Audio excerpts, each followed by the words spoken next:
Vamos dar sequência ao estudo do livro Atos dos Apóstolos, capítulo 27.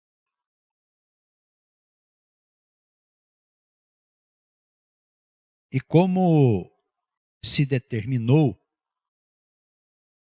que havíamos de navegar para a Itália, entregaram Paulo e alguns outros presos a um centurião por nome Júlio, da corte Augusta.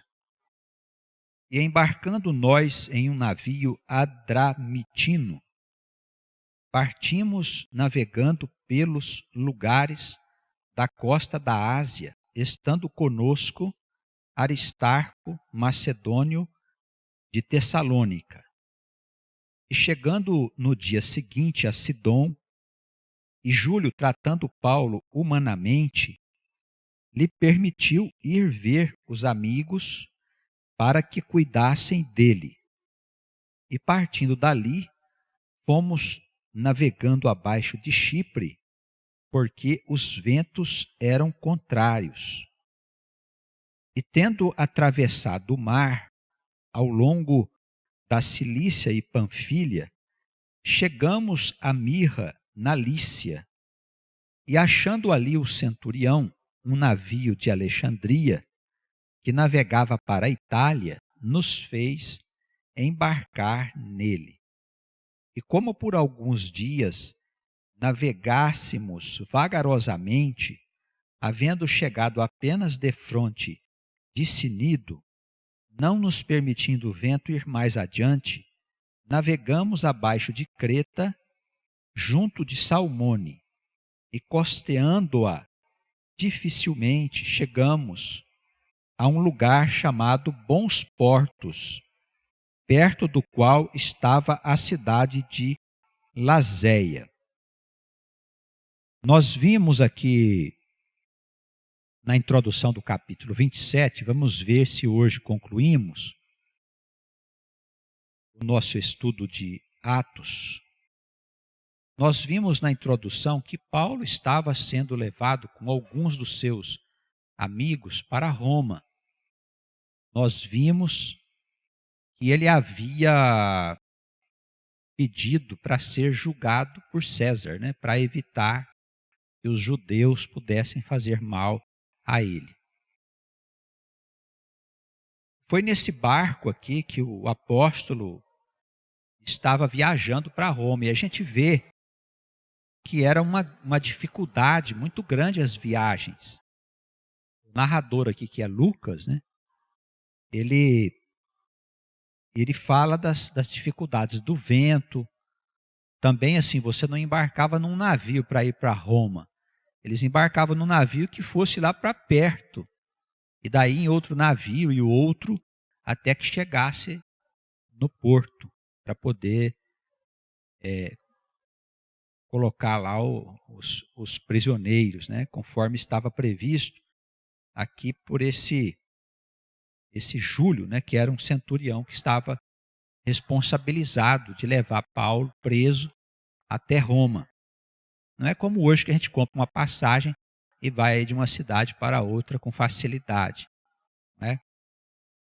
Tudo era muito difícil. Nós vemos que esse centurião Júlio, ele tratava Paulo de maneira humana, porque naquele tempo os prisioneiros, eles eram muito maltratados, de todas as maneiras possíveis.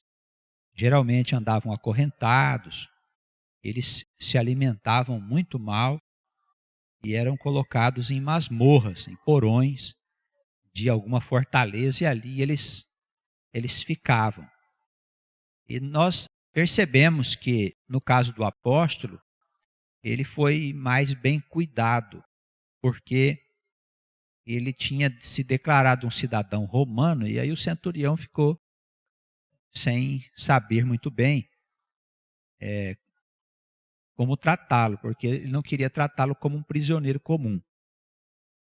Pesava ainda sobre a maneira de tratar o apóstolo o fato de que pelo menos 2 governadores haviam sido favoráveis à causa de Paulo, não o culpando por nenhum crime, porque ele não tinha mesmo cometido nenhum crime, a não ser as falsidades que os judeus tentavam convencer as autoridades para matar o apóstolo. Isso tudo por causa da ressurreição, né, da boa nova do evangelho que ele anunciava. Veja as dificuldades como eram imensas.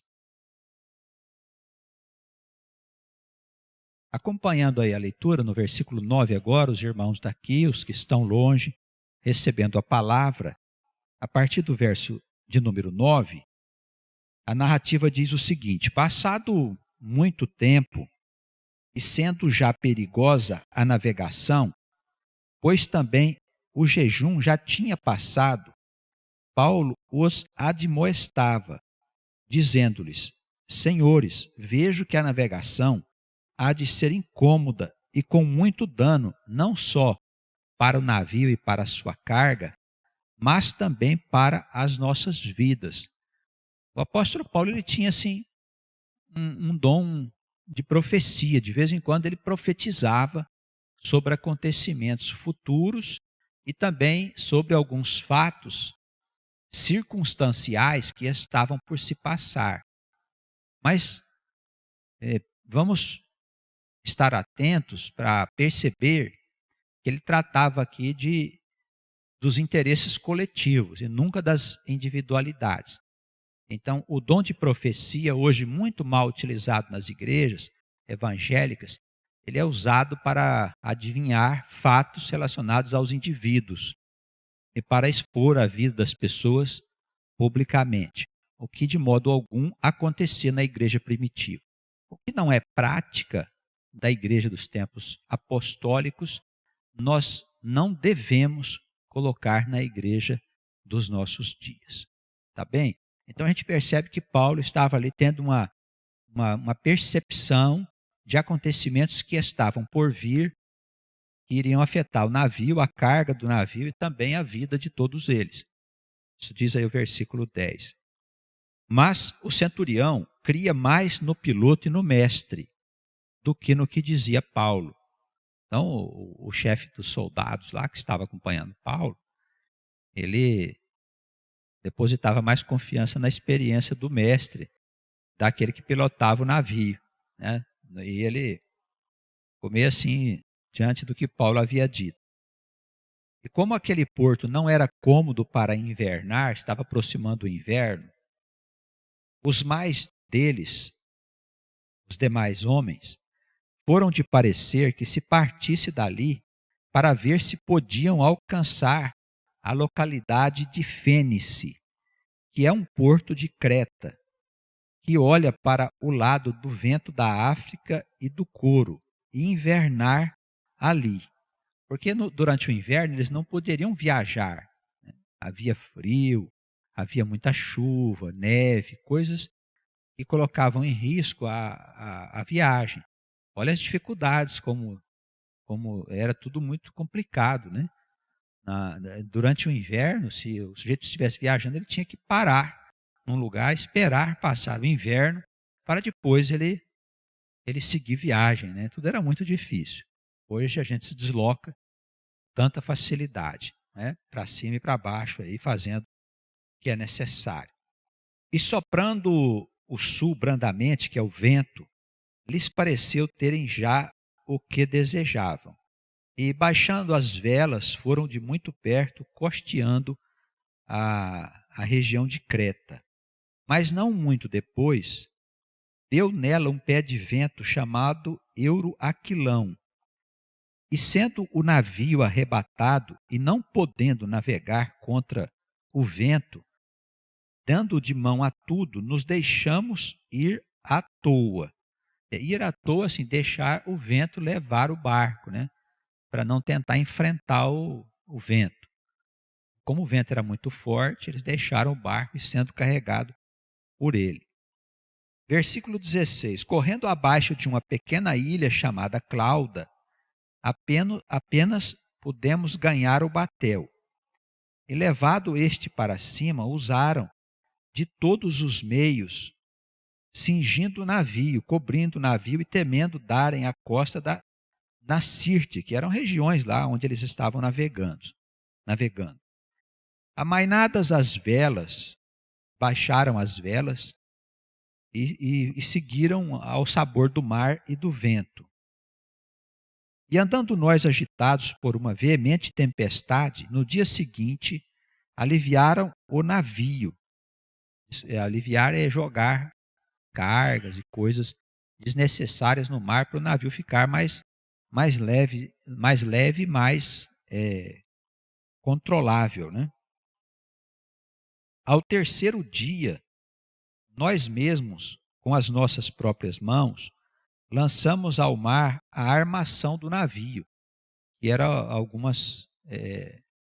uns móveis, né, alguns engradados, algumas estruturas que ficava dentro ali do navio. Tudo que eles puderam jogar dentro do mar, eles jogaram para aliviar o peso e evitar que o navio se partisse ao meio. Não aparecendo, havia já muitos dias, nem sol, nem estrelas, e caindo sobre nós uma não pequena tempestade, fugiu-nos toda a esperança de nos salvarmos. E havendo já muito que não se comia, então Paulo, pondo-se em pé no meio deles, disse: Fora na verdade razoável, ó senhores, ter-me ouvido a mim e não partir de Creta, e assim evitariam este incômodo e esta perda. Mas agora vos admoesto a que tenhais bom ânimo, porque não se perderá a vida de nenhum de vós, mas somente o navio. Então Paulo profetiza novamente aqui sobre o destino de todos os que estavam na embarcação, que já há 3 dias enfrentava uma tempestade, levando o vento e as ondas, o barco, para onde eles bem queriam. Verso 23. Nesta mesma noite, o anjo de Deus, de quem eu sou e a quem sirvo, esteve comigo, dizendo Paulo: não temas, importa que sejas apresentado a César, e eis que Deus te deu todos quantos navegam contigo. Portanto, ó senhores, tende bom ânimo, porque creio em Deus que há de acontecer assim como a mim me foi dito. É contudo necessário irmos dar numa ilha. Quando chegou a 14ª hora da noite, sendo impelidos de um a outro lado no mar Adriático, lá pela meia-noite suspeitaram os marinheiros que estavam próximos de alguma terra, e lançando o prumo, acharam 20 braças. E passando um pouco mais adiante, tornando a lançar, acharam 15 braças. O prumo era um peso, né, que se atirava dentro do mar com uma cordinha para saber a profundidade do lugar onde eles estavam. Eles foram jogando o prumo e vendo que a profundidade diminuía, o que significava que eles estavam chegando perto da terra, né, perto de uma ilha, de algum lugar. Temendo ir dar em alguns rochedos, versículo 29, lançaram da popa 4 âncoras, desejando que viesse o dia, porque era noite e eles tinham medo de chegar e bater numa pedra ou em alguma encosta e o navio se espatifar. Então jogaram ali umas âncoras para aguardar que chegasse o amanhecer. Procurando, porém, os marinheiros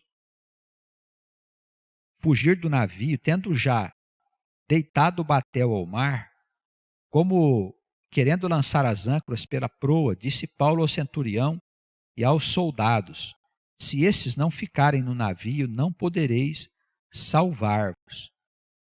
Eles já estavam se aproximando ali e os marinheiros quiseram fugir, né? Algumas pessoas quiseram se atirar ao mar, outros baixaram um barco e coisas dessa natureza. Então os soldados cortaram os cabos do batel e o deixaram cair. Entretanto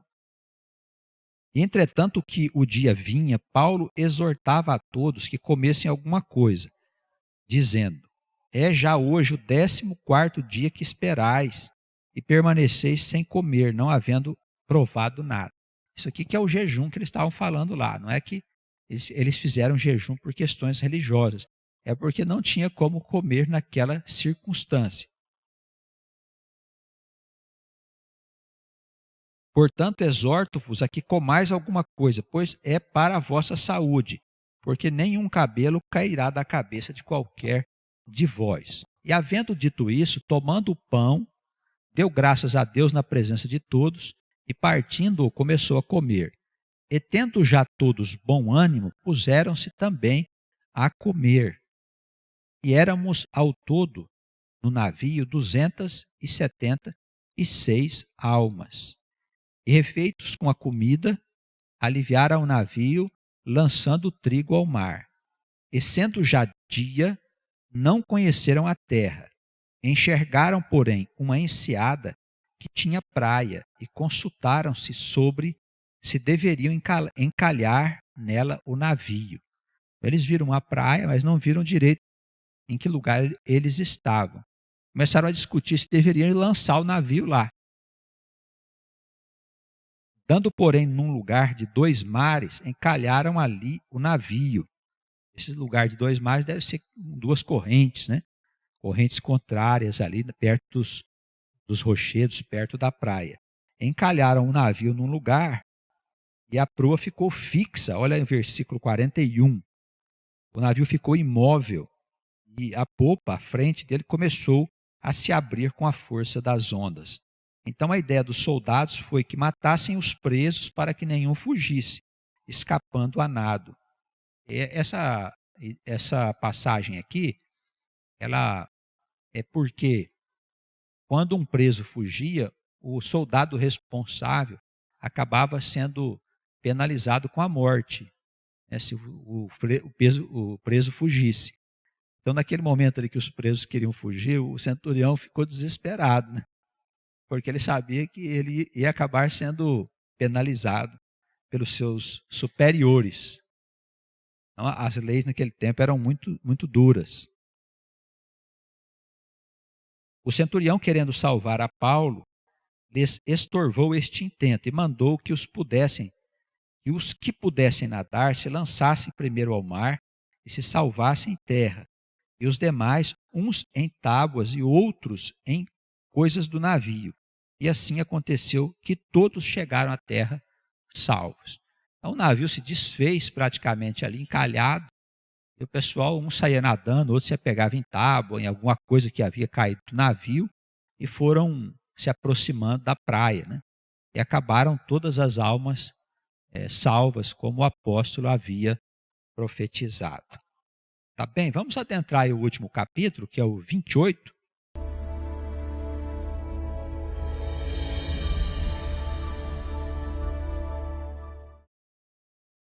Essa ilha onde eles chegaram chamava a Ilha de Malta.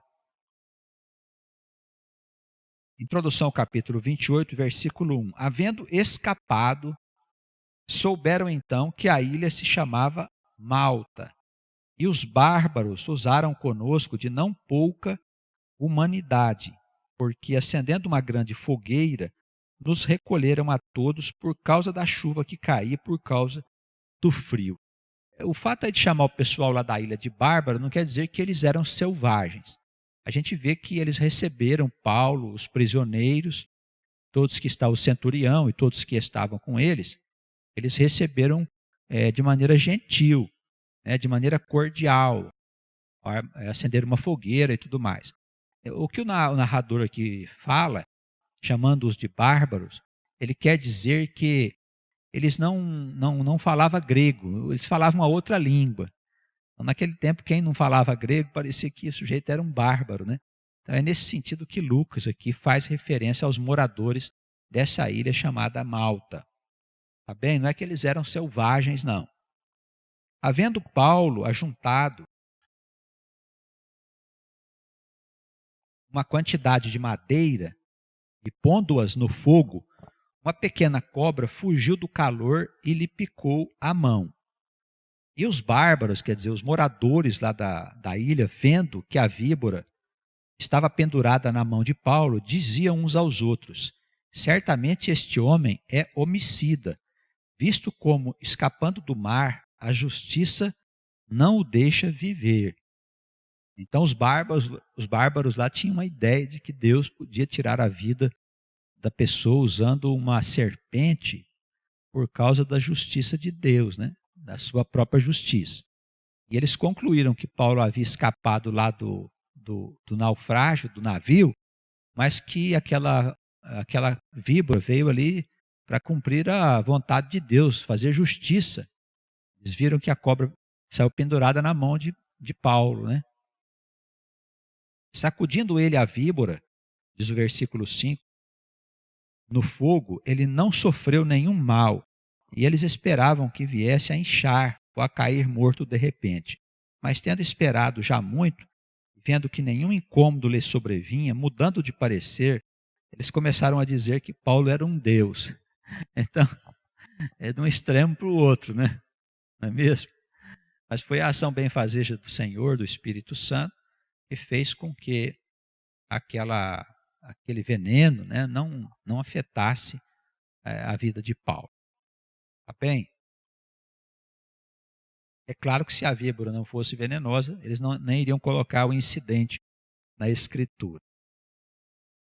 Ali próximo daquele lugar, havia umas fazendas que pertenciam aos principais lá da ilha, as principais famílias da ilha.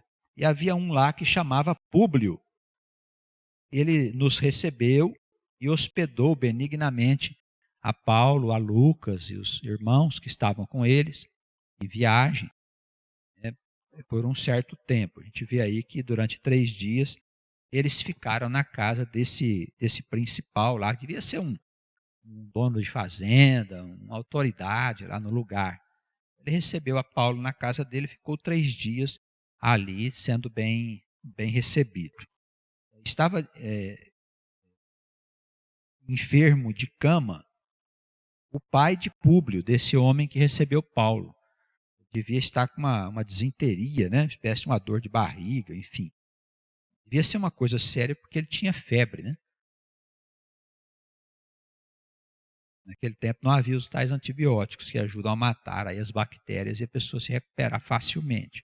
Então a disenteria naquela época era muito sério, o sujeito podia morrer por causa da enfermidade, né?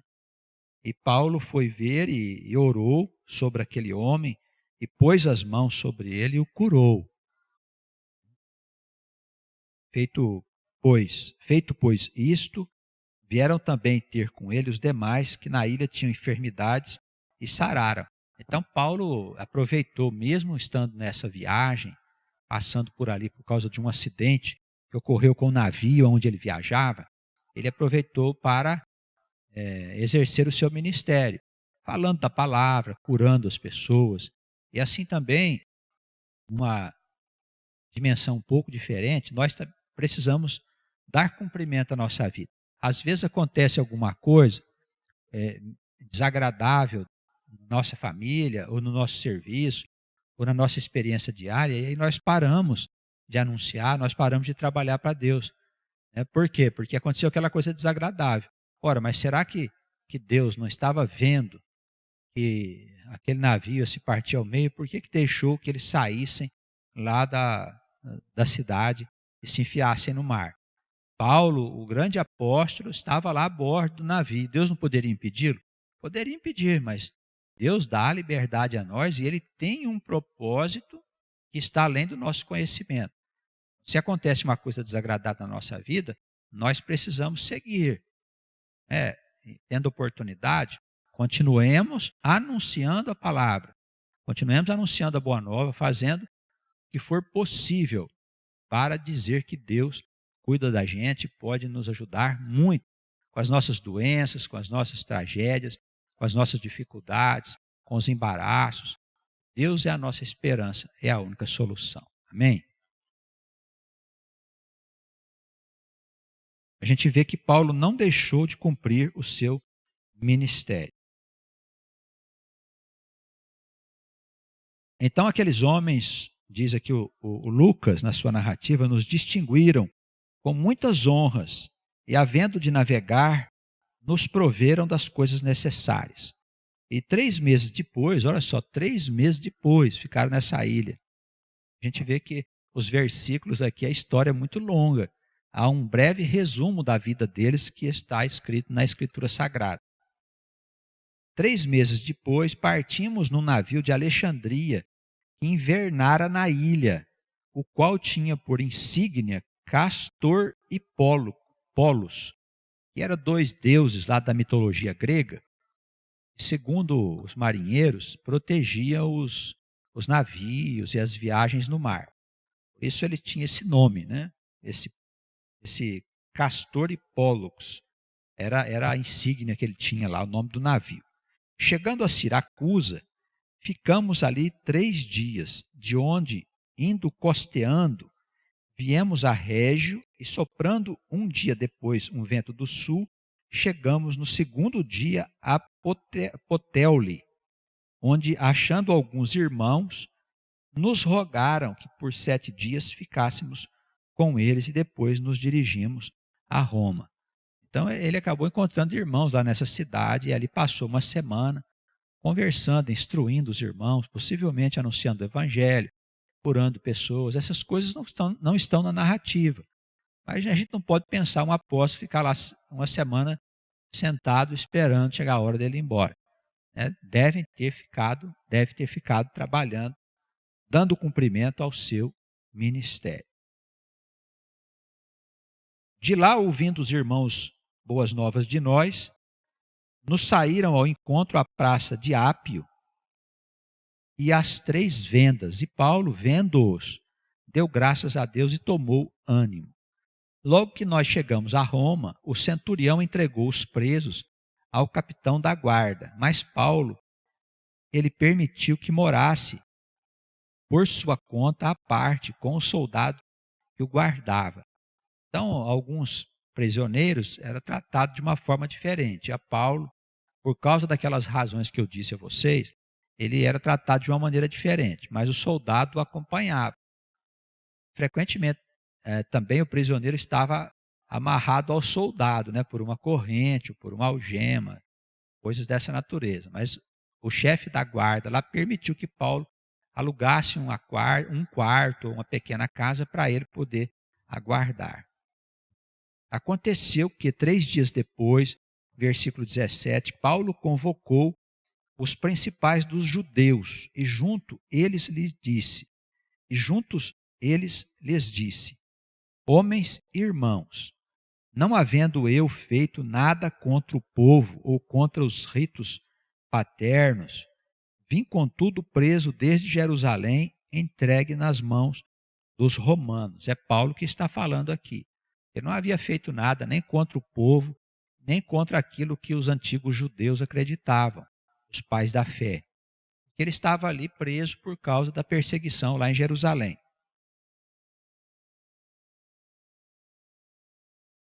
Mas opondo-se os judeus, versículo 19, foi-me forçoso apelar para César, não tendo contudo de que acusar a minha nação. Por esta causa vos chamei para vos ver e falar, porque pela esperança de Israel estou com esta cadeia, estou preso. Então eles lhe disseram: nós não recebemos acerca de ti carta alguma da Judéia, nem veio aqui alguns dos irmãos que nos anunciasse ou dissesse de ti mal algum. No entanto, bem quiséramos ouvir de ti o que sentes, porque quanto a esta seita, notório nos é que em toda parte se fala contra ela. Isso contra o cristianismo. Então os judeus disseram assim para ele, lá em Roma: olha, ninguém veio aqui falar mal de você. E nem mandaram nenhuma carta para a gente alertando a seu respeito. No entanto, essa seita que você está seguindo aí, o pessoal fala mal em todo lugar. A gente quer saber o que vocês têm a dizer. Aí Paulo prossegue aqui, né? Havendo-lhe eles assinalado um dia, muitos foram ter com ele a pousada, esse lugar onde ele estava, aos quais declarava com bom testemunho o reino de Deus e procurava convencê-los à fé em Jesus, tanto pela lei de Moisés como pelos profetas, desde a manhã até a tarde. Então, olha bem, é importante a gente ressaltar que quando Paulo se referia a Moisés e os profetas, era apenas para mostrar que Jesus era o Messias. Jesus era o Cristo de Deus. Não era para seguir a lei de Moisés. Tá bem? É bom a gente ficar atento a isso, porque Paulo se referia ao Velho Testamento para mostrar que Jesus era o cumprimento das promessas feitas aos pais da fé. É isso que ele fazia. Alguns dos judeus acreditavam no que Paulo dizia.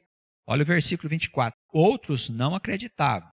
E como ficaram discutindo entre eles, despediram-se dizendo Paulo esta palavra: bem falou o Espírito Santo aos nossos pais pelo profeta Isaías, dizendo: vai a esse povo e dize: de ouvido ouvireis e de maneira nenhuma entendereis, e vendo vereis e de maneira nenhuma percebereis, porque o coração deste povo está endurecido e com os ouvidos ouviram pesadamente e fecharam os olhos, para que nunca com os olhos vejam, nem com os ouvidos ouçam, nem do coração entendam e se convertam e eu os cure. O apóstolo diz assim, olha, o profeta Isaías já falou a respeito de vós, né, da vossa incredulidade, da dureza dos vossos corações. O que Paulo diz aí é que bem disse o Espírito Santo, através do profeta Isaías, estas palavras, né, que está em Isaías, capítulo 6, versículo 9. Bem, confere depois lá. A igreja entendeu direitinho? Então, Paulo disse, não é surpresa que vocês estejam discutindo aí sobre o que é certo e o que não é. Se é certo ou não é a doutrina que eu estou anunciando. Porque o Espírito Santo disse de vocês que vocês teriam seus olhos fechados, e para que eu não pudesse abrir os olhos, ouvidos também, para que não pudessem ouvir a verdade. E até nos nossos dias, nós temos aí os evangélicos judeus, né, que estão por aí com o seu coração endurecido, com os ouvidos fechados, com os seus olhos fechados, para não receber a verdade de Cristo, ou seja, a ressurreição, que significa vida depois da morte. Amém? Seja-vos, pois, notório, no finalzinho já do capítulo 28 de Atos, versículo 28, seja-vos, pois, notório que esta salvação de Deus é enviada aos gentios, que somos nós, e eles a ouvirão. Olha só, isso aqui é a gênese da igreja cristã, viu? O cristianismo nasceu do apóstolo Paulo, não foi de Cristo. Preste atenção nisso para não fazer confusão. Então tem gente por aí achando que foi Cristo que fundou a igreja. Não é, viu? Quem fundou a igreja foi Paulo. Daí a gente tem que se orientar direitinho na doutrina que ele ensina. Ou seja, a justificação exclusiva pela fé, dispensando qualquer obra e qualquer obrigação da lei. O crente que é cristão, ele não precisa de nenhuma obra para se justificar perante Cristo. A salvação é gratuita. Isso é a doutrina de Paulo. Seja-vos, pois, notório que esta salvação de Deus é enviada aos gentios e eles a ouvirão. E havendo ele dito estas palavras, partiram os judeus, tendo entre si grande contenda. Da foram embora discutindo. E Paulo ficou 2 anos inteiros na sua própria habitação, que ele alugara, e recebia todas as pessoas que queriam vê-lo, pregando o reino de Deus e ensinando com toda a liberdade as coisas pertencentes ao Senhor Jesus Cristo, sem impedimento algum. Amém? Aí encerra o estudo do livro Atos dos Apóstolos, que é um resumo, bem resumido, da vida de Paulo e de Pedro. Tá bem? E da igreja primitiva, dos primeiros apóstolos, dos principais movimentos que aconteceram na igreja, a manifestação do Espírito Santo, enfim, é a base para nós compreendermos o que é a igreja de Jesus. A gente não vê aqui falar sobre o julgamento de Paulo, nem sobre a sua morte, mas isso não está mesmo narrado no livro Atos dos Apóstolos, nem na Escritura. Tem-se notícias que ele foi julgado e depois ele acabou sendo decapitado, tendo sido ele um dos mártires do cristianismo. Tá bem? Isso faz parte da literatura paralela de outros apontamentos de pessoas que escreveram livros naquele tempo, naquela época. Bem, mas não faz parte da Escritura.